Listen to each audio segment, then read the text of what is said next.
Welcome back to Tux Traveler. I know I'm a few months behind on videos and my beard isn't quite that big on my videos. But I've been looking over at the channel analytics, and one thing people really like seeing is build components. My top video on the channel is how to install my DC-DC charger. Mostly I think because I'm the only guy who did it right out there on YouTube, there where you actually show you how to properly hook up a D+ line. Hopefully more folks come up with other alternatives of doing that as well.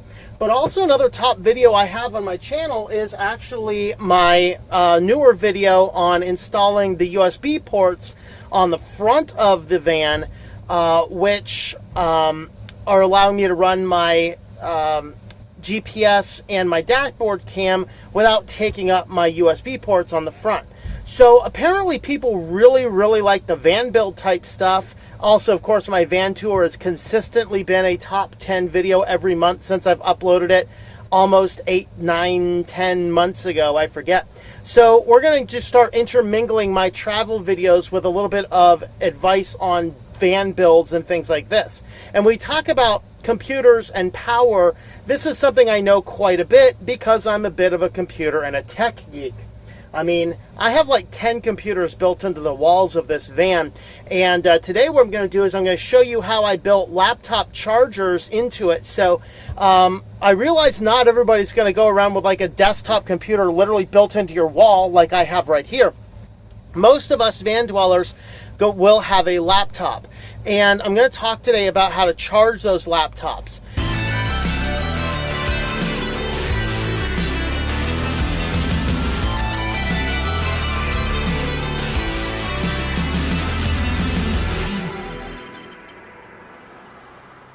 Now, the first thing is if you're running a Microsoft Surface computer, I have not investigated in fine detail how to do that one simply because the Microsoft Surface uses a very proprietary cable.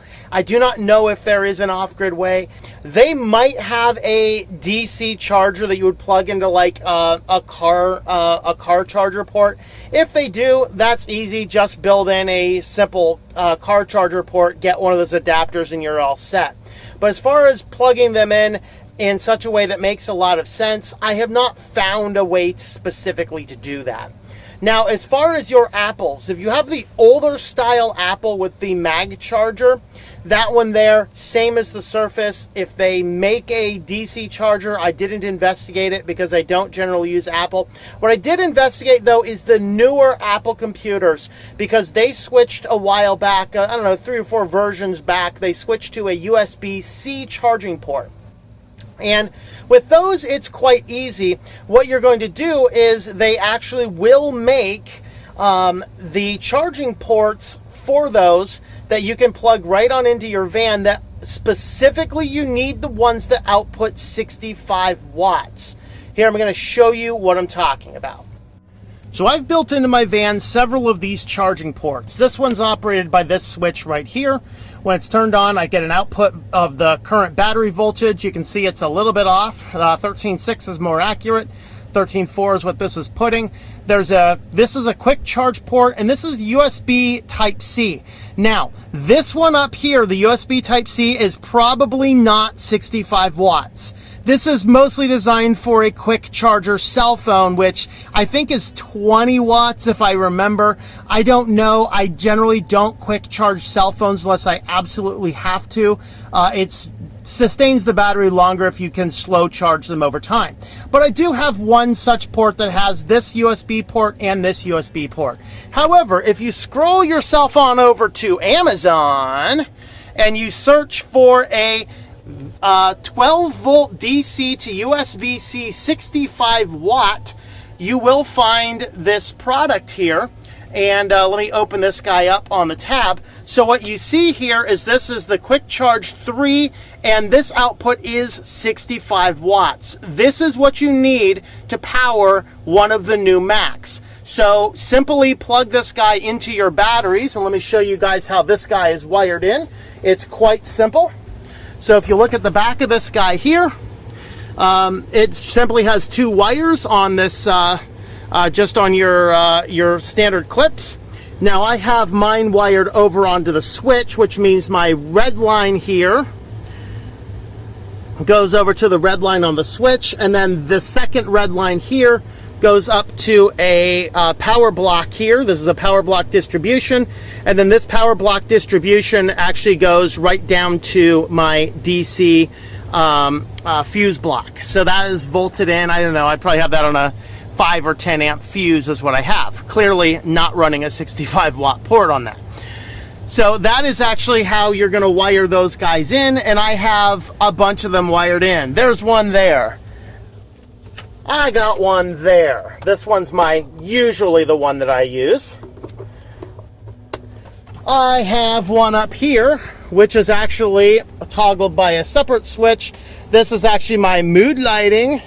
Is actually that USB there, and I actually have one way up here under this box of Kleenex that you can't see. That's actually a charging port that I use for charging. Move it, tissues. That's actually a charging port that I use for charging. Right there it is. Phones at night. Now, charging our phones is generally easy, but how do you charge a laptop computer? Well, if you have a laptop computer that is not those Apples and those Microsoft Surfaces that I talked about, you might have a Dell, an HP, a Lenovo, an Asus, all these types of guys, and you'll have some form of charging port, like this guy here.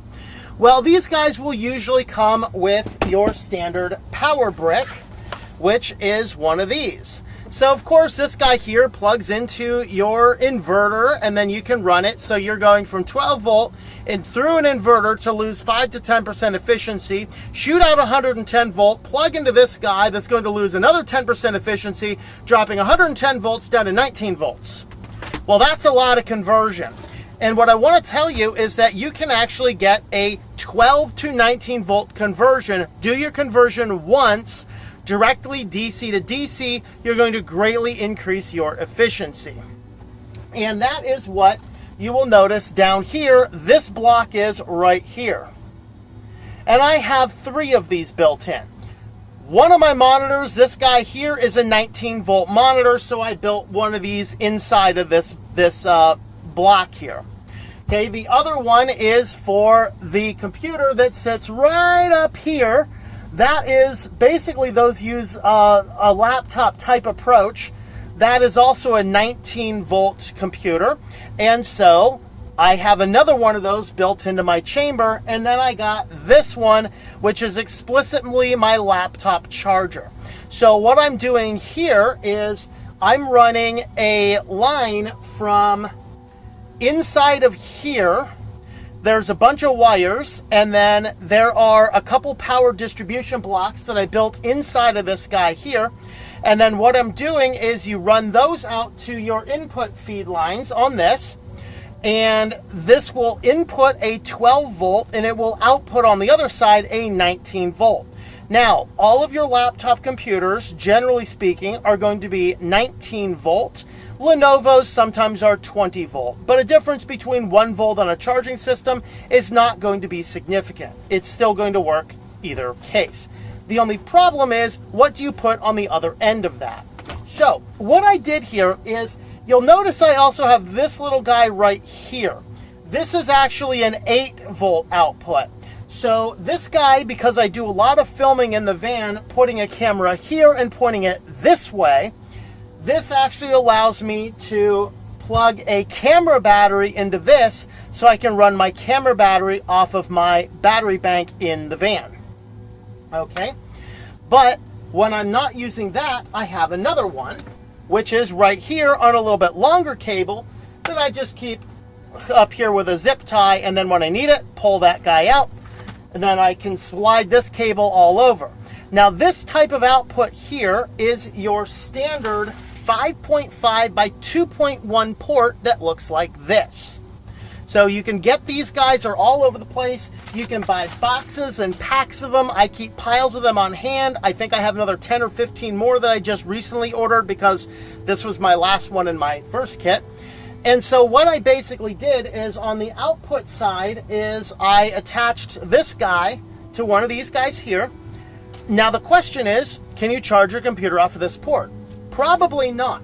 But what you can buy is, again on Amazon, there is a company, it's called Aceyune, and they make just simply a block of charger ports.